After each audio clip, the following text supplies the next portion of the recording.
നമസ്കാരം. SFI എന്ന വിദ്യാർത്ഥി പ്രസ്ഥാനത്തെ അക്രമ രാഷ്ട്രീയത്തിൽ ആറാടിച്ച് വെട്ടിക്കീറി വെള്ളത്തുണി പുതപ്പിച്ച് കുഴിവെട്ടി മൂടാൻ ഊണും ഉറക്കവും ഉപേക്ഷിച്ച് പ്രയത്നിച്ച പിണറായി വിജയന് ലോകം കമ്മ്യൂണിസ്റ്റ് രത്ന കൊടുത്ത് ആദരിക്കണം. കേരളത്തിലെ കോളേജ് ക്യാമ്പസുകളിൽ നടന്ന ഏറ്റവും ഒടുവിലത്തെ അക്രമ സംഭവത്തിൽ SFIക്ക് കുഴിമാടം വെട്ടിയിരിക്കുകയാണ് Pinarayi. Koyilandy Gurudeva college principal doctor Sunil ഭാസ്കറിനെയും സ്റ്റാഫ് സെക്രട്ടറി KP രമേശിനെയും മർദ്ദിച്ച 4 SFI പ്രവർത്തകരുടെ സസ്പെൻഷൻ പിൻവലിച്ചുകൊണ്ട് ഉന്മാദിക്കുകയാണ് CPM. SFI കാട്ടുന്ന ഏത് തെമ്മാടിത്തരങ്ങൾക്കും കൂട്ടുനിന്ന് വിദ്യാർത്ഥി പ്രസ്ഥാനത്തെ കുഴിവെട്ടി മൂടുമെന്ന് പിണറായി ദൃഢപ്രതിജ്ഞ എടുത്ത പോലെയായി. Koyilandy Gurudeva college principal doctor Sunil ഭാസ്കറിനെയും സ്റ്റാഫ് സെക്രട്ടറി KP രമേശിനെയും മർദ്ദിച്ച സംഭവത്തിൽ 4 SFI പ്രവർത്തകരുടെ സസ്പെൻഷൻ പിൻവലിച്ചിരിക്കുകയാണ്. അന്വേഷണ കമ്മീഷൻ മുമ്പാകെ നൽകിയ വിശദീകരണത്തിന്റെ അടിസ്ഥാനത്തിലാണ് നടപടി ഉണ്ടായതെന്നാണ് റിപ്പോർട്ടുകൾ. അധ്യാപകനെ മർദ്ദിക്കുകയും ക്യാമ്പസിൽ കയറിയാൽ കാലുണ്ടാവില്ലെന്ന് ഭീഷണിപ്പെടുത്തുകയും ചെയ്ത SFIയിലൂടെ എന്ത് സന്ദേശമാണ് CPM കേരളത്തോട് പറയുന്നത് എന്നതാണ് മനസ്സിലാക്കാൻ കഴിയാത്തത്. SFI പ്രവർത്തകരായ 2ാം വർഷ BBA വിദ്യാർത്ഥി തേജ് സുനിൽ MK, 3ാം വർഷ BBA വിദ്യാർത്ഥിനി തേജ് ലക്ഷ്മി TK, 2ാം വർഷ BCom വിദ്യാർത്ഥി അമൽ രാജു RP, 2ാം വർഷ സൈക്കോളജി വിദ്യാർത്ഥി അഭിഷേക് S സന്തോഷ് എന്നിവരുടെ സസ്പെൻഷനാണ് കഴിഞ്ഞ ദിവസം പിൻവലിച്ചത്. 4 വർഷ ബിരുദ കോഴ്സ് പ്രവേശനവുമായി ബന്ധപ്പെട്ട് ഹെൽപ്പ് ഡെസ്ക് സ്ഥാപിക്കുന്നതിനെ ചൊല്ലിയുള്ള തർക്കത്തിനിടെ ഈ മാസം ആദ്യവാരമാണ് പ്രിൻസിപ്പലിനെയും സ്റ്റാഫ് സെക്രട്ടറിയെയും SFI പ്രവർത്തകർ മർദ്ദിക്കുന്നത്. സംഭവത്തിന്റെ പശ്ചാത്തലത്തിൽ കോളേജ് അടച്ചിടുക വരെ ഉണ്ടായി. കോളേജ് ഓഫീസിലെ CCTV ദൃശ്യങ്ങൾ അടക്കം അന്വേഷണ കമ്മീഷൻ പരിശോധിച്ചിരുന്നു. പ്രിൻസിപ്പലിനെതിരെ SFI area secretary Navatej S Mohan നടത്തിയ ഭീഷണി പ്രസംഗത്തിനെതിരെ വിവിധ വിദ്യാർത്ഥി സംഘടനകളും സാംസ്കാരിക പ്രവർത്തകരും പ്രതിഷേധം അറിയിച്ചിട്ടും പോലീസ് SFIയെ രക്ഷിക്കാനാണ് ശ്രമിച്ചത്. കൊയിലാണ്ടി ഗുരുദേവ കോളേജിൽ SFIക്കാരിൽ നിന്ന് പ്രിൻസിപ്പലിനും സ്റ്റാഫ് സെക്രട്ടറിക്കും നേരിടേണ്ടി വന്ന ദുരനുഭവം ശക്തമായി അപലപിക്കപ്പെടേണ്ടത് തന്നെയാണ്.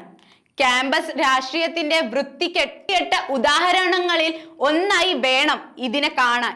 4 വർഷ ബിരുദ പ്രവേശനവുമായി ബന്ധപ്പെട്ട് വിദ്യാർത്ഥികളെ സഹായിക്കാൻ എന്ന പേരിൽ കോളേജ് ഹെൽപ്പ് ഡെസ്ക് സ്ഥാപിക്കാൻ വിദ്യാർത്ഥി യൂണിയൻ നടത്തിയ ശ്രമത്തിനിടെയാണ് അരുതാത്തത് അരങ്ങേറിയത്. 4 വർഷ ബിരുദ കോഴ്സുകളുടെ ഉദ്ഘാടനവുമായി ബന്ധപ്പെട്ട് സർക്കാർ വക ചടങ്ങ് ഓൺലൈനിൽ നടക്കവേ ഹെൽപ്പ് ഡെസ്ക് രൂപീകരണം വൈകിയതിനെ ചൊല്ലിയാണ് SFIക്കാർ ഇടഞ്ഞത്. ഇതാണ് പിന്നീട് സംഘർഷത്തിലും പ്രിൻസിപ്പലിനെയും സ്റ്റാഫ് സെക്രട്ടറിയെയും കായികമായി നേരിടുന്നതിലും കലാശിച്ചത്. തങ്ങളല്ല, പ്രിൻസിപ്പളാണ് വിദ്യാർത്ഥി നേതാവിന്റെ കരണമടിച്ച് തകർത്തതെന്ന് SFI പറയുമ്പോഴും ഭരണത്തിന്റെ മറവിൽ SFIയെ രക്ഷിക്കലാണ് സർക്കാർ നടത്തിയത്. ക്യാമ്പസിൽ മേൽക്കൈ നേടാനുള്ള ശ്രമത്തിൽ ഭീതി പരത്തി വിദ്യാർത്ഥികളെ വരുതിയിലാക്കാറുള്ള തന്ത്രം SFI മിക്കപ്പോഴും പയറ്റാറുണ്ട്. കൊയിലാണ്ടി ഗുരുദേവ കോളേജിൽ ഹെൽപ്പ് ഡെസ്ക് രൂപീകരണത്തിന്റെ പേരിൽ കോളേജ് മേധാവികളുമായി നേരിട്ട് ഇടയാൻ ശ്രമിച്ചവരെ പുരോഗമന വിദ്യാർത്ഥി പ്രസ്ഥാനത്തിന്റെ പ്രതിനിധികളായി കാണാൻ കഴിയില്ല. അക്രമം നടന്നതിന്റെ തൊട്ടടുത്ത ദിവസം കോളേജിലേക്ക് നടത്തിയ പ്രതിഷേധ മാർച്ചിനിടയിൽ മുഴങ്ങിക്കേട്ട ഭീഷണി നിറഞ്ഞ മുദ്രാവാക്യങ്ങളാകട്ടെ വിദ്യാർത്ഥികൾക്ക് മാത്രമല്ല കവലച്ചട്ടമ്പികൾക്ക് പോലും നിരക്കാത്തതാണ്.